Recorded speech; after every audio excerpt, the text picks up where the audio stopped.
Dans cet épisode, le mémoire nous livre une description ancienne et précieuse de l'Ermitage au début du XVIIe siècle. On y découvre à la fois l'emplacement de la chapelle, la rudesse du relief et le caractère presque inaccessible du site. Le XVIIe siècle. On dispose d'une description de l'Ermitage écrite au début du XVIIe siècle. Saint-Hénard est une montagne située à une lieue, environ 6 km de Grenoble.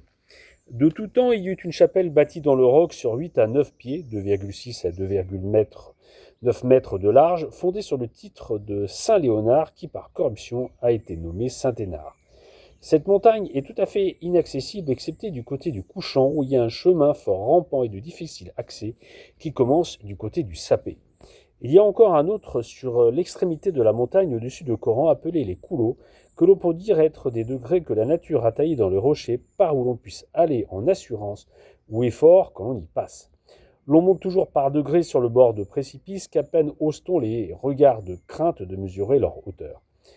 Depuis ce chemin et tout au long de la dite montagne qui fait fin au midi, on ne saurait trouver aucun endroit par où cette montagne puisse être accessible. On n'y voit qu'un rocher escarpé qui forme un précipice continuel. Du côté de Bise, on ne peut plus y arriver parce que de son côté rampant de cette montagne, s'y joignant avec la face du devant d'Issel, forme un angle aigu au bout duquel, étant arrivé, on ne le voit encore qu'un rocher escarpé.